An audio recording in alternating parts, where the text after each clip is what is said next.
Fourth year. अब हम लोगों ने जो असल में पढ़ना है वो क्या है कि जो कंपैरेटिव पर्सपेक्टिव है, ठीक है, किसका, डाइजेस्टिव सिस्टम के स्ट्रक्चर्स कैसे होते हैं, ठीक है, और मतलब इन्वर्टिब्रेट्स को हम उसको लिहाज से पढ़ेंगे कि उनका क्या वो है कंपैरेटिव एनाटॉमी के तौर पे, ठीक है। सबसे पहले हमने इन्वर्टिब्रेट्स में पढ़ना है, ठीक है। इन्वर्टिब्रेट्स में अगर हम देखा जाए तो ऑब्जर्व क्या क्या है, दो तरह के डाइजेस्टिव सिस्टम नज़र आते हैं इन्वर्टिब्रेट मल्टी सेलुलर ऑर्गेनिजम्स में, ठीक है। ये मल्टी सेलुलर इन्वर्टिब्रेट्स की बात हो रही है, ठीक है। इसमें जो है या तो होते हैं sac like digestive system. Sac से क्या मुराद है, कोई थैला, कोई बोरी, कि आप लोगों ने थैला या बोरी देखी हुई है, उसका क्या होता है, जस्ट एक जो होता है ना उसकी एंड होता है, ठीक है। इसका मतलब ओपनिंग या एंड जो होता है वो एक होता है, ठीक है। ये किस तरह होता है, एक यू, ठीक है, ऐसा होता है ना, और एक एंड होता है इसका सैक का या थैले का, ठीक है। तो इसको हम कहते हैं कि इसका जो होता है कैसा गट होता है, ये गैस या डाइजेस्टिव ट्रैक्ट क्लोज्ड होता है, ब्लाइंड होता है, यहाँ से कोई ओपनिंग नहीं है, जस्ट वन ओपनिंग है। इसको जो है हम क्या कहते हैं, गैस्ट्रोवास्कुलर कैविटी भी कहते हैं, ठीक है। इस सैक लाइक डाइजेस्टिव सिस्टम का नाम क्या होता है, गैस्ट्रोवास्कुलर कैविटी, ठीक है।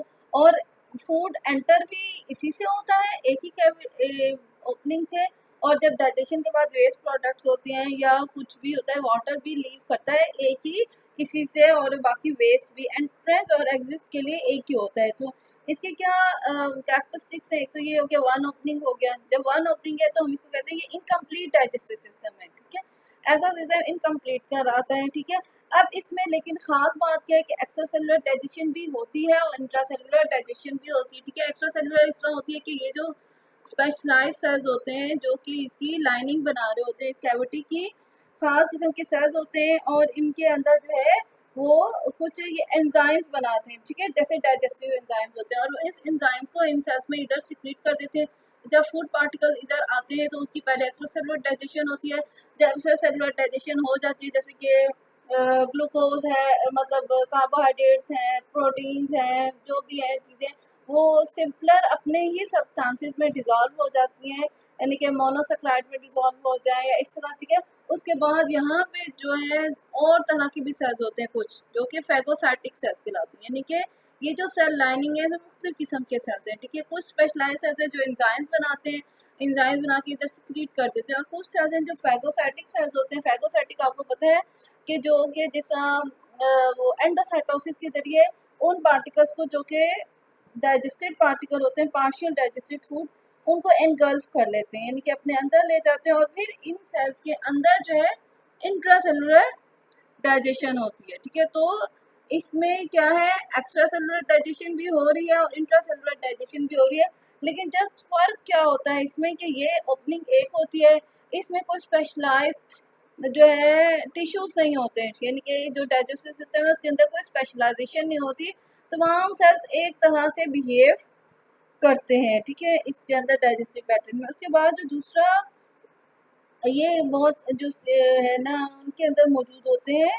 ज़्यादातर नाइडेरियंस में, ठीक है। नाइडेरियंस जो कि वो होते हैं सीलेंट्रेट्स, ठीक है, हाइड्रा हो गया, ओविलिया हो गया, ठीक है। उसके अलावा जो है सम फ्लैट फॉर्म्स में, यानी कि जो कुछ तो फ्लैट फॉर्म्स होते हैं ना पैरासाइट्स, उसके अलावा जो फ्रेश लिविंग प्लेटफॉर्म्स हैं जैसे कि प्लेनेरिया वगैरह, उसके अंदर भी ये सिस्टम ऑब्जर्व किया गया है इसी तरह, यानी कि उनके अंदर सैक लाइक डाइजेस्टिव सिस्टम होता है। अब जो दूसरा डाइजेस्टिव सिस्टम है जो दूसरी तरह का इनवर्टिब्रेट्स में ऑब्जर्व किया हुआ है वो ट्यूब लाइक डाइजेस्टिव सिस्टम है, ठीक है। अब ट्यूब लाइक डाइजेस्टिव सिस्टम ऐसे डाइजेस्टिव सिस्टम को हम कहते हैं जिस जो ट्यूब की शक्ल में होता है, ठीक है, और उसकी जो है दो ओपनिंग्स होती हैं, ठीक है, एक एंटीरियर एंड पे और एक एक्सटीरियर एंड पे ओपनिंग होती है। इसको हम कहते हैं, यानी कि जो एंटीरियर एंड पे होती है उसको हम माउथ कहते हैं, और जो एक्सटीरियर एंड पे होती है उसको हम एनएस कहते हैं, यानी कि एंट्री एंड एग्जिट के लिए इसके अंदर दो जो है वो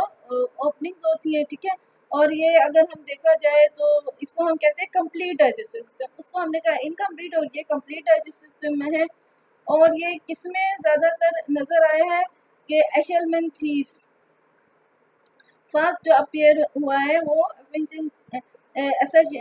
एशेलमेंथीस में जो है, यानी कि जो नीमाटोड्स हैं उसमें ये नजर आए कि कंप्लीट डाइजेस्टिव हुआ। ठीक है, अब हम इसके कैरेक्टरिस्टिक्स पढ़ते हैं कि कंप्लीट डाइजेस्टिव सिस्टम के या इसके क्या कैरेक्टरिस्टिक्स हैं। अब जो दूसरा सिस्टम है ट्यूबलाइट डाइजेस्टिव सिस्टम, उसके कुछ कैरेक्टरिस्टिक्स आपको बता देती हूँ। ठीक है, ट्यूबलाइट डाइजेस्टिव सिस्टम की एक मेन बात तो यही है कि ये क्या है, ये कंप्लीट डाइजेस्टिव सिस्टम इसको कहते हैं क्योंकि इसकी दो ओपनिंग्स हैं, एक माउथ और एक एनस। ठीक है, दो ओपनिंग्स है माउथ एंड एनस, यानी कि दो एंड्स के ऊपर इसकी ओपनिंग है। जैसे ये मैंने बना दिया, एक ट्यूब है, ठीक है, और इसके दो एंड्स हैं, ये भी एंड है और ये भी एंड है।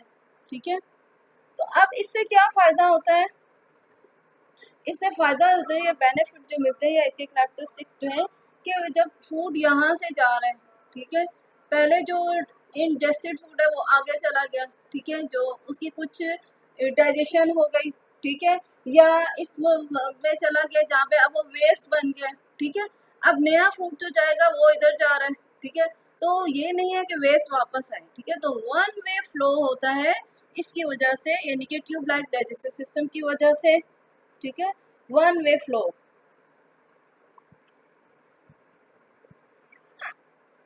और क्या होता है कि permit one way flow of the ingested food, इसकी वजह से मिक्सिंग नहीं होती जो प्रीवियस इंजेस्टेड फूड है उसकी और जो या तो वेस्ट है उसकी, किससे, जो कि अब हम न्यू इंजेस्टेड फूड है। ठीक है, क्योंकि जो प्रीवियस इंजेस्टेड फूड है वो आगे का आगे ही चला जाएगा, वो पीछे नहीं आएगा। ठीक है, या वो वेस्ट में कन्वर्ट हो जाएगा, तब भी अगर आगे से अब और एनिमल्स वो खा रहे हैं तो उनकी मिक्सिंग नहीं होती। लेकिन जो उसमें था, जो कि सैक लाइक डाइजेस्टिव सिस्टम, इसी के अंदर जो है वो न्यू फूड भी आ रहा है, ठीक है, इसी के अंदर डाइजेशन हो रही है, इसी में वेस्ट प्रोडक्ट्स जो है इस सेल से जो है इंट्रासेलुलर डाइजेशन के बाद भी वेस्ट प्रोडक्ट्स आ रही है, फूड भी तो सारी जो थी क्या हो जाती थी, प्रीवियस इंजेस्टेड फूड वेस्ट और जो न्यू इंजेस्टेड फूड होता है उनकी मिक्सिंग हो जाती थी। ठीक है, और दूसरा जो इसका बड़ा एडवांटेज क्या होता है कि इसके अंदर जो है जो ट्यूब है उसके स्पेशलाइज्ड रीजन्स होते हैं। ठीक है, जैसे जैसे आगे जाते हैं, जैसे आपको पता है स्टमक है, गट है,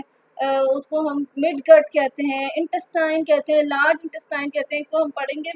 इनवर्टिब्रेट्स में भी अगर सिंपलर भी ऑर्गेनिजम्स हैं काफ़ी हद तक जो बहुत ज़्यादा कम्प्लेक्स ही है, उनका भी जो कंप्लीट डाइजेस्टिव सिस्टम है उसके अंदर मुख्तलिफ ऑर्गन्स स्पेशलाइज रीजन्स हैं, और उनमें क्या होता है प्रोग्रेसिव डाइजेशन, यानी कि आहिस्ता आहिस्ता मुख्तलिफ स्टेप्स में मुख्तलिफ रीजन में मुख्तलिफ किस्म की डाइजेशन होती है, इसको कहते हैं प्रोग्रेसिव डाइजेशन होती है। ठीक है, और उसके अलावा जो है इसकी वजह से सीरीज ऑफ जब उसके स्टेप्स होते हैं तो उसकी डाइजेशन ज़्यादा एफिशिएंट होती है बनिस्बत कौन सा, जो कि सैक लाइक डाइजेस्टिव सिस्टम था।